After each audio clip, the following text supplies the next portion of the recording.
கடலூர்ல இடம் இல்லாம இல்ல, நான் கொண்டு வந்த இடம் கிட்டத்தட்ட 18 ஏக்கர் கொண்டு வந்தோம். கலெக்டர் ஆபீஸ் பக்கத்துல இன்னைக்கு அதுல பூங்கா அமைக்க போறேன்றாரு, லைப்ரரி அமைக்க போறாரு இந்த மாவட்ட அமைச்சர். இது நியாயம் இல்லாத முடிவு, இது நேர்மை இல்லாத முடிவு. கடலூர் மாநகர மக்கள், அது சுற்றுப்புற மக்களுக்கு இது மிகப்பெரிய பழிச்சொல்.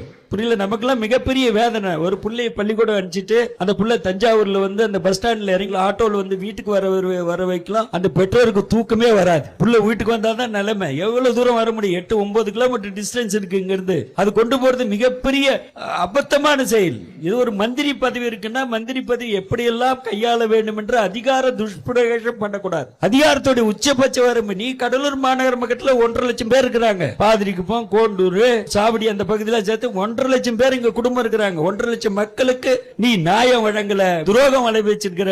எம்ஆர்கே பன்னீர்செல்வம் அவர்களே, திராவிட முன்னேற்ற கழகத்தை துரோக தன்மை தோலுரித்து காட்டப்படும் என்பதை நான் குறிப்பிட கடமைப்பட்டுள்ளேன்.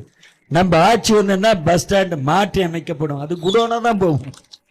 அது முந்திரி பருப்பு உடைகிற குடோனா தான் போகும்.